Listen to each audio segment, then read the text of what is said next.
गर्त निवास निम्न में से किस संस्कृति का विशिष्ट लक्षण है? हो जाएगा कश्मीर घाटी की नवपाषाणिक संस्कृति, जहाँ पर बुर्ज होम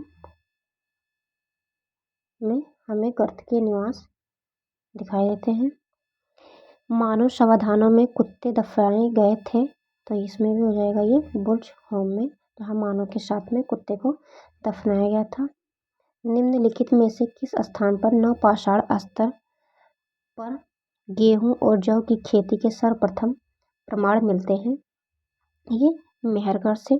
सिंध और बलूचिस्तान की सीमा पर कच्ची का मैदान में बेल नदी के किनारे मेहरगढ़ नामक स्थान है, जो कि इस समय वर्तमान में ये पाकिस्तान में है। कृषि का पहला स्पष्ट साक्ष्य प्राप्त हुआ है। इस स्थल का उत्खनन 1974 में किससे प्रारंभ हुआ? लगभग ईसा पूर्व 7000 के आसपास कृषि जन गेहूं और जौ की विभिन्न किस्में प्राप्त हुई हैं। में बेसिकली गेहूं और जौ मिलते हैं। मेहरगढ़ से पाषाण संस्कृति से लेकर हड़प्पा सभ्यता तक के सांस्कृतिक अवशेष प्राप्त हुए हैं। नवीनतम शोधों के अनुसार भारतीय उपमहाद्वीप में कृषि का प्राचीनतम साक्ष्य उत्तर प्रदेश के संत कबीर नगर जिले में, वही चीज़ जो हमें इस समय वर्तमान में पाकिस्तान में दिखता है, और वही हमें उत्तर प्रदेश में संत कबीर नगर जिले में दिखाई देता है, जहाँ लहुरादेव में सर्वप्रथम हमें धान की खेती के चावल के साक्ष्य मिलते हैं। और अगर हम पाकिस्तान में देखें तो वो मेहरगढ़ हो जाएगा, जहाँ से 9000 ईसा पूर्व से 8000 ईसा पूर्व के मध्य में चावल के साक्ष्य प्राप्त हुए हैं।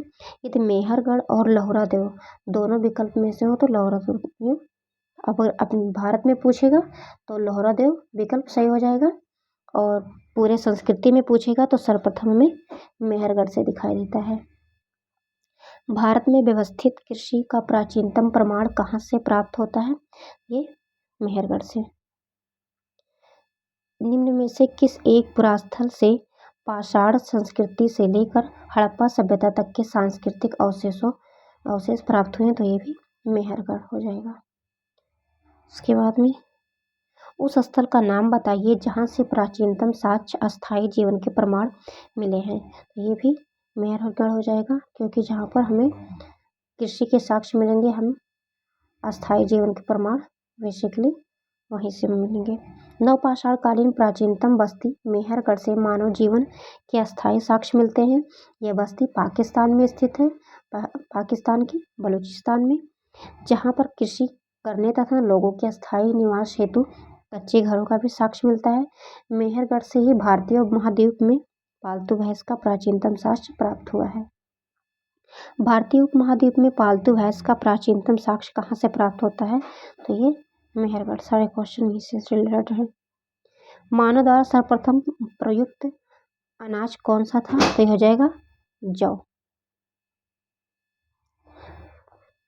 मृत्यारहित नवपाषाणिक स्तर प्रकाश में आया कब? ये गुफकराल से। जो मृत्यारहित था ये गुफकराल, और बुर्ज होम जो था वो नवपाषाणिक स्थल है। मृत्यारहित नवपाषाणिक स्तर गुफकराल से प्रकाश में आया, और चिरांद जो बिहार प्रांत में प्रचुर मात्रा में हड्डी के उपकरण के साक्ष्य प्राप्त होते हैं।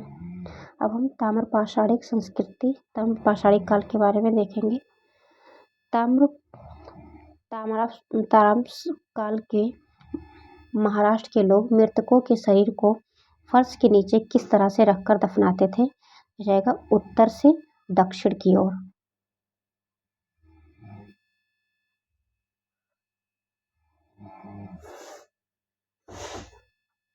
एक मिनट।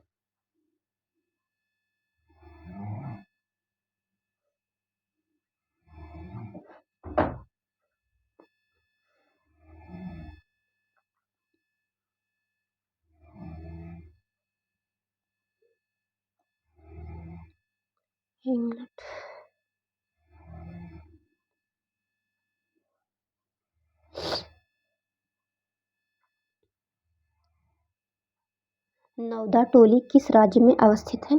तो ये हो जाएगा नौदाटोली मध्य प्रदेश में। नौदाटोली मध्य प्रदेश में स्थित ताम्र पाषाणिक स्थल मालवा संस्कृति का स्थल है। इसका उत्खनन एच.डी. सांकलिया ने 1957 से 59 में करवाया था। यह मालवा की ताम्र पाषाणिक संस्कृति का प्रतिनिधित्व स्थल है, सबसे बड़ा केंद्र है। नौदाटोली भारतीय उपमहाद्वीप का सबसे विस्तृत उत्खनित ताम्र पाषाणिक ग्राम स्थल है। इनाम गांव जोरवे ताम्र पाषाण काल का स्थल है, जो महाराष्ट्र के पुणे जिले में स्थित है।